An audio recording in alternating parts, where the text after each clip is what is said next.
Good morning everyone. Myself doctor stocks. हम लोग 12 फरवरी 2025 के स्टार्टिंग में what can we expect from the market हम लोग ये देखेंगे। आज कल का इम्पोर्टेंट डे पे हमने ये देखा कि यूएस फेड चेयर पोवेल ने फेड रिजर्व पे किसी भी प्रकार का डिजिटल करेंसी स्टार्ट करने का कोई भी विचार न होने का स्पष्ट किया। Because of that the US market has reciprocated in a mild negative manner. हम लोग सब जानते हैं Powell versus Trump show off होने वाला है यूएसए में। एक्चुअली क्या हो गया था कि यूएस फेड जेरोम को यूएस कांग्रेस ने एक्सप्लेनेशन के लिए बुलाया था। ये वहाँ पे उन्होंने बात की है। What he actually said was actually very much against what the Donald Trump is to believe. He says unemployment remains low and stable, labor market is strong and not fueling inflation. So there is no urgency for immediate policy adjustments. इसका मतलब क्या है? That Fed is in no hurry to cut interest rates. That means inflation in USA is here to stay. और हाल ही में Trump ने trade tariff बढ़ा के 25% aluminium और स्टील पे टैरिफ बढ़ाया है उसने। और कुछ कंट्रीज मैक्सिको, कनाडा और चाइना पे भी एट सर्टन लेवल उसने ट्रेड टैरिफ के हिसाब से 10% तक का टैक्स बढ़ाया था।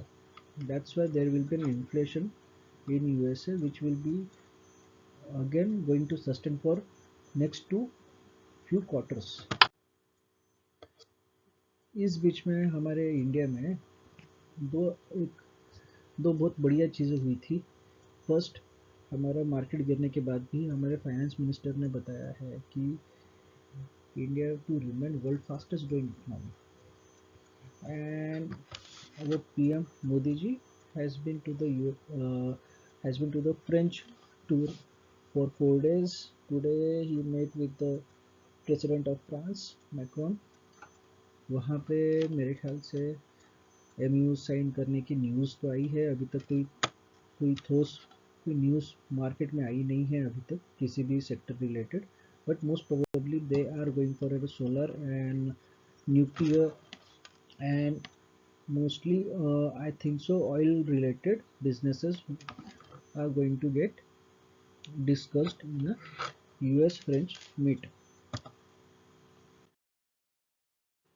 What actually happened with the Nifty yesterday?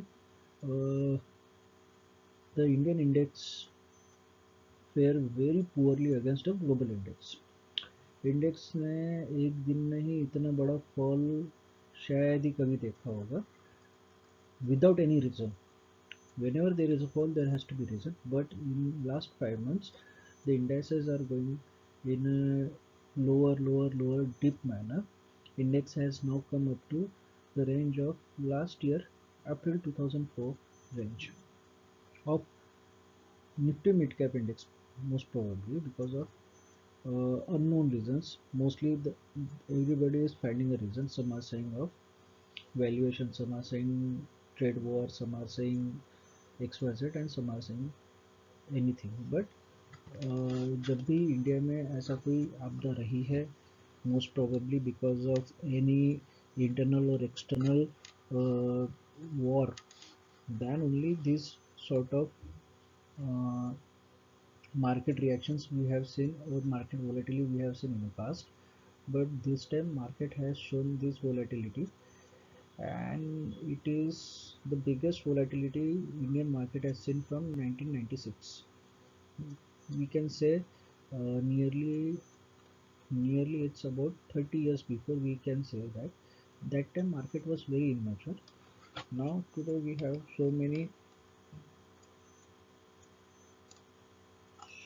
of the inputs, TV and social media impact on the Indian market. Still Indian market has reacted in a very volatile manner. The primary trend has still been a bullish trend, flagpole trend है, but it has failed to cross all-time high at least 3 points in last 1 year. Secondary trend bearish है, ये किसी को कुछ पता करने की ज़रूरत नहीं है, एवरीबडी नोज ऑल दिस। और इसमें कोई नई चीज़ नहीं बता रहा हूँ मैं कि मार्केट किस ट्रेंड में है, किस जोन में जा रहा है, but the news is gift nifty performs on extremely different manner as compare to the global Nifty.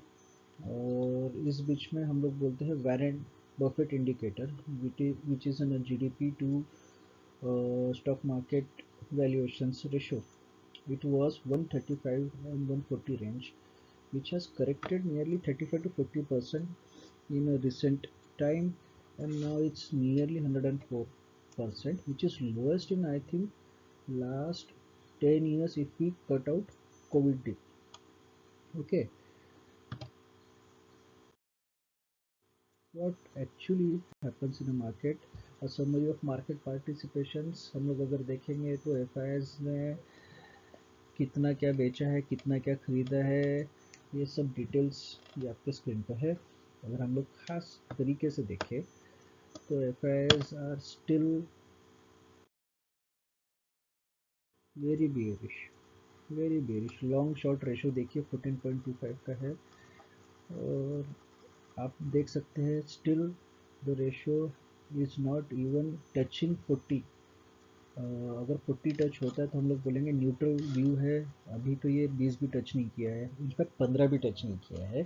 So we should wait and watch, I think सो।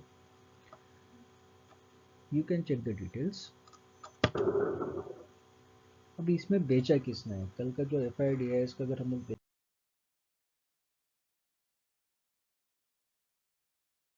तो एकदम कट थ्रोट कॉम्पिटिशन चल रहा है, कोई खरीद रहा है, कोई बेच रहा है। उस हिसाब से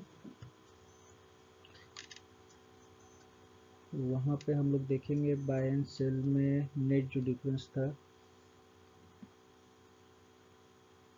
वहाँ पे जो नेट डिफरेंस था it was nothing to do major except retailers have sold all this. हम लोग जीरोदा के फाउंडर ने एक क्लिप भेजी है, उसके हिसाब से निफ्टी ड्रॉ डाउन उन्होंने लास्ट, उन्होंने ये हिसाब से डाला है निफ्टी ड्रॉ डाउन को 2006 से लेकर 2025 का। It's nearly 20 years graph. We can see what graph how the Nifty small cap and mid caps and Nifty 500 has been performing in a recent time. अब आते हैं फंड मैनेजर्स के बारे में। फंड मैनेजर्स हमारे पास कितने एक्सपीरियंसड है, तो हम लोग ये बोलेंगे कि हमारे पास fund managers 15 years experience hardly 24 है against what we are saying 1 year experience holder are nearly 1700। यानी हमारे पास इमैच्योर फंड मैनेजर्स है which are operating crores of mutual fund businesses as per the wisdom research which was very important for all mutual fund holders। पर किसी ने इसी चीज़ पर ध्यान दिया ही नहीं है अभी तक। अब हम आते हैं कि कुछ दिन पहले एस नारायण ने एक बात की थी कि भाई हमारे स्मॉल कैप मिड कैप पे आप इन्वेस्ट ना करें, कॉशियस रहे, एक्स वाई जेड। अब उन्हीं के अगेंस्ट में बाकी के म्यूचुअल फंड बिजनेसेस उतर गई है। पॉइंट म्यूचुअल फंड के जो संदीप टंडन है वो तो बोल रहे हम तो बाय करेंगे। So now the retailers and investors have to decide with whom they want to go। And last not least, railways के स्टॉक्स बहुत बुरी तरीके से पीटे गए हैं as compare to the rest, nearly 30-40-50% down है। इस बीच में आईआरसीटीसी का रिजल्ट देखते हैं। आईआरसीटीसी का रिजल्ट बहुत ही बढ़िया निकला है, ईयर ऑन ईयर से लेके क्वार्टरली रेवेन्यू भी बहुत अच्छा रहा है। along with the dividend, IRCTC has performed very well। So I stop here। आप ये चीज़ सब ध्यान में लेके ही इन्वेस्टमेंट करें, because the stock market is very volatile now. It's like this 5 days up and 1 day down.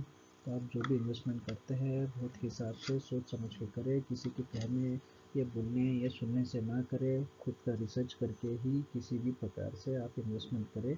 और अगर आपको ये सब चीज़ें नहीं समझ में आती है तो प्रोफेशनल एडवाइजरी से या अलग प्रकार के इन्वेस्टमेंट से ही आपको इन्वेस्टमेंट करना चाहिए। It's my personal advice to the viewers. Okay, thank you.